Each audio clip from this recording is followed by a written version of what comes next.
Ganda na ng panahon ngayon dito. Sana lagi na lang ganito, huwag na uling uulan. Kasi kahit summer nag-uulan dito eh. Grocery lang tayo na konti.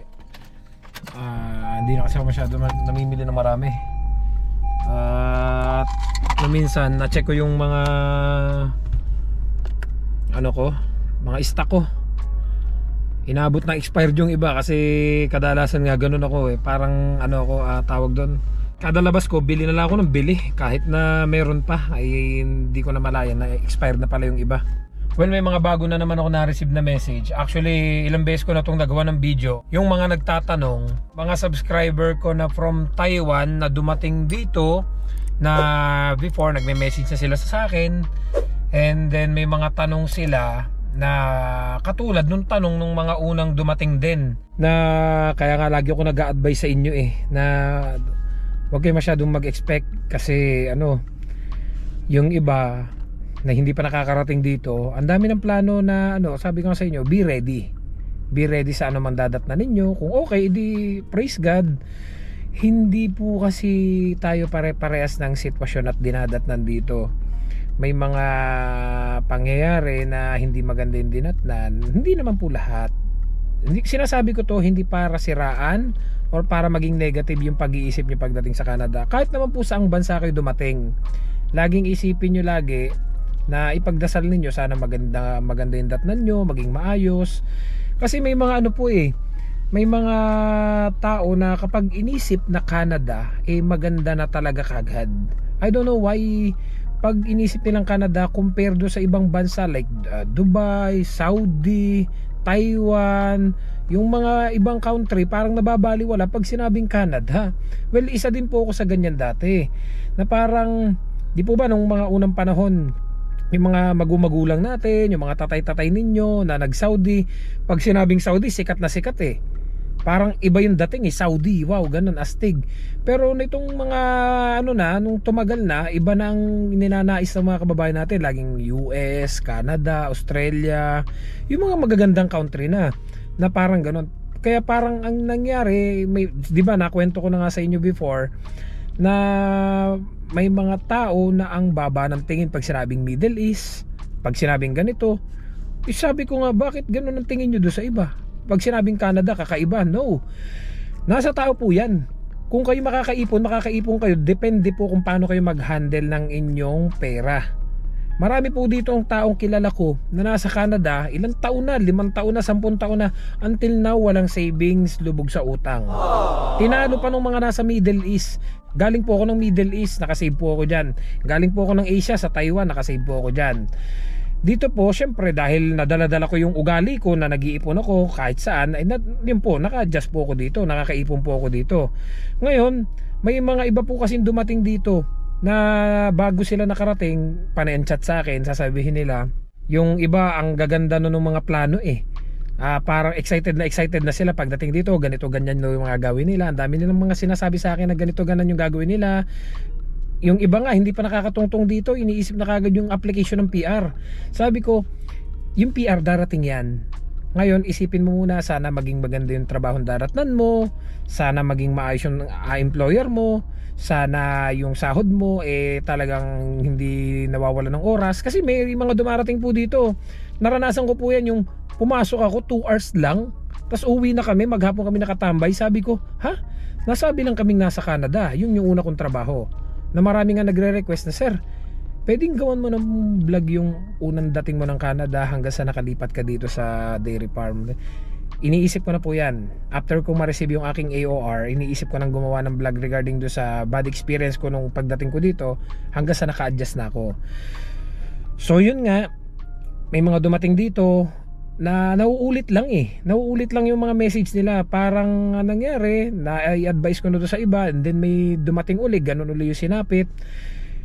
Nakakalungkot, nito lang nakaraang week, may mga na-receive akong message doon sa iba't ibang mutual friends namin, na yung mga dati nagme-message sa akin na gustong makarating dito sa Canada, natuwan-tuwa, talagang halos ipagmalaki nila na makakarating na ako sa Canada. And then lumipas ang panahon, ito I think magto 2 years na, ganun. And then ngayon uuwi na sila. Hindi nila nagustuhan. Tumawag sa akin, ay Sir Perds, uuwi na si ganun. Ha? Nagulat ako. Pero before, message sa akin yun na tuwan-tuwa nakarating na ng Canada. And then ngayon, mas pinili na lang niyang umuwi. Yun po yung mga nasobrahan ng expectation. Hindi kinaya yung trabaho. Akala nila ganun ang buhay dito. So ito guys, may nag-message na naman sa akin. Ito, basahin ko sa inyo. Lagay ko na lang sa screen. Good PM sir, pahingi lang ng advice. Wala bang kaso kapag tumakas ako sa work? Yung kasama ko kasi di pinayagan ng employer namin. At least 2 months daw before aalis. Balak ko din kasi umalis kung sakali sa kadahilan ng madaming dahilan. About sa employer, ano po ang dapat gawin sir kung sakali po aalis din ako at di papayagan? Okay lang kaya na tumakas? Wala kaya akong magiging problema?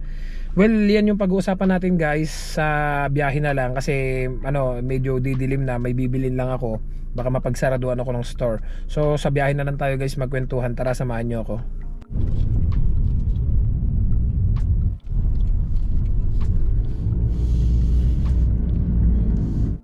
Well, ang tinatanong niya sa akin kung wala daw bang magiging problema kung tumakas sila sa employer.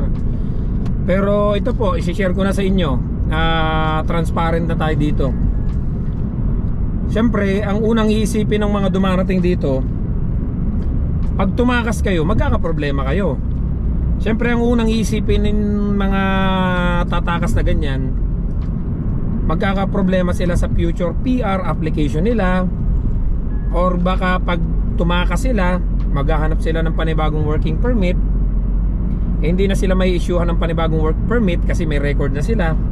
Ito po hindi ko po sinasabing tama ito. Ito po ay base sa tunay na karanasan, experience to ng mga taong nakasama ko, ng talagang kilala kong tao. Share ko na lang sa inyo, hindi na lang ako babanggit kung sino-sino sila. Dumating po ako dito, may dinatnan akong isang kumpanya. Out of 40 person na worker, puro Pilipino, umalis yung 20. Majority hindi nag-resign, as in walang resignation, tumakas, umalis, walang paalam, lumipat sa iba't ibang province. Ngayon, Ontario, BC, Alberta, kung saan na, Saskatchewan, Nova Scotia. So nung time na yun, siyempre wala tayong idea, bago lang tayo dito. Nagtatanong-tanong muna ako. Sabi ko, paano ang mangyayari sa kanila in the future pag mag-a-apply sila ng PR? Paano ang mangyayari sa kanila in the future pag nabuklat yun ng immigration officer na tumakas sila? Ngayon, pre tayo, nagtatanong-tanong tayo doon sa mga kasamahan na naiwan. Hindi naman daw po hinanap. As in, hindi sila hinanap, hindi na hinabol, nag-hire na lang panibago. Ngayon, na-realize ko kaya siguro hindi hinanap kasi may problema din yung employer na nilayasan nila, na inalisan nila. Hanggang sa na-meet ko yung ibang mga nag-alisan, na-share nila sa akin. Na-share nila sa akin yung bakit sila umalis, ano yung sitwasyon, kaya sila umalis. So na-realize ko na tumagal na, at dun, base dun sa pinagtugma-tugma ko yung pangyayari, ganito po pala. Kaya siguro hindi na sila hinabol ng employer kasi may problema din yung employer na possible na balikan nila, just in case na magreklamo yung employer na tumakas. Pero lahat pala sila, sa pagkakatanda ko, binantaan, tinakot, na ipapadeport, isusumbong, yun nga, ganun, papahanap. Pero ni isa wala namang hinanap. Out of 40, 20 po yun na umalis. And then ito pa, nalaman ko yung iba mga na-PR na. So nung na-PR na, sabi ko posible pa din palang ma-PR. And then may mga nalaman pa akong ibang tao na gumawa din ng ganun, hindi na rin nagpaalam, nasundan, may mga sumunod-sunod pa umalis. di na rin nag-resign.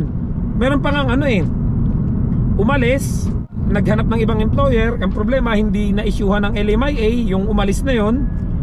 Nagtrabaho na sa iba ng ilang buwan, I think 3 months, 4 months, 5 months, ganon. Nagtrabaho na ng matagal. And then, dahil nga hindi na-issuehan ng LMIA, bumalik uli dun sa employer na yon, employer niya. Tinanggap naman kasi nga kailangan ng tao. So nagtrabaho uli siya. Doon sa nilayasan niya, nagtrabaho uli siya. Tinanggap uli siya. And then ngayon, nag-stay na siya doon, na PR pa.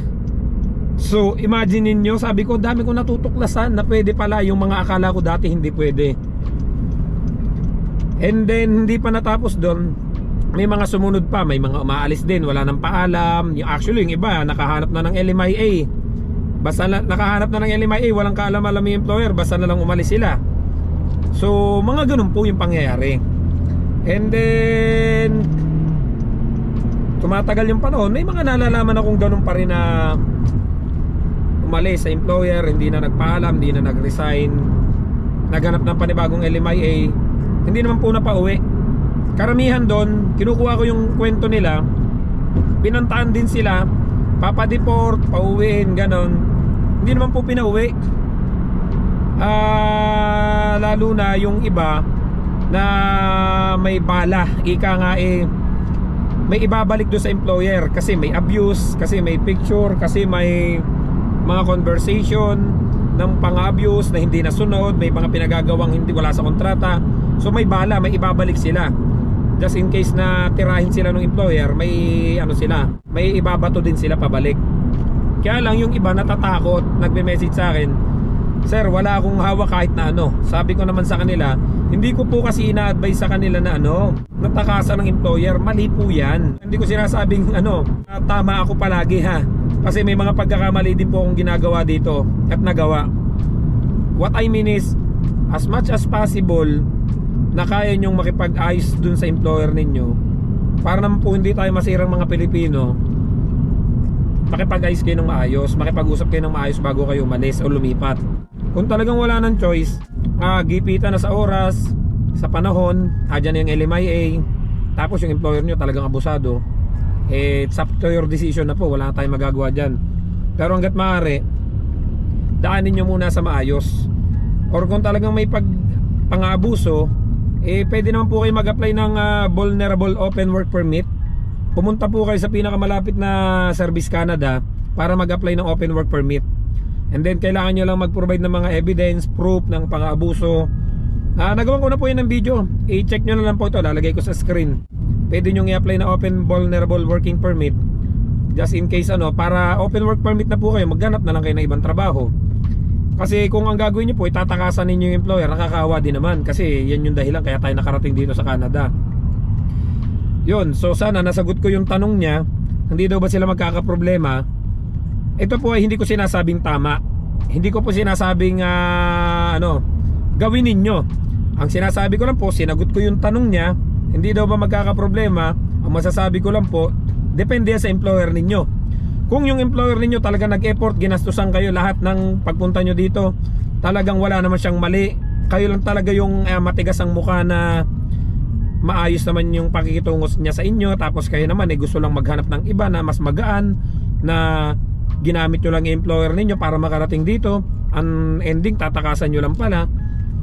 Ay kapag yan po ay talagang nag-report, dahil wala namang talagang mali siyang ginagawa, sumunod naman siya sa kontrata, possible po talaga mapauwi kayo.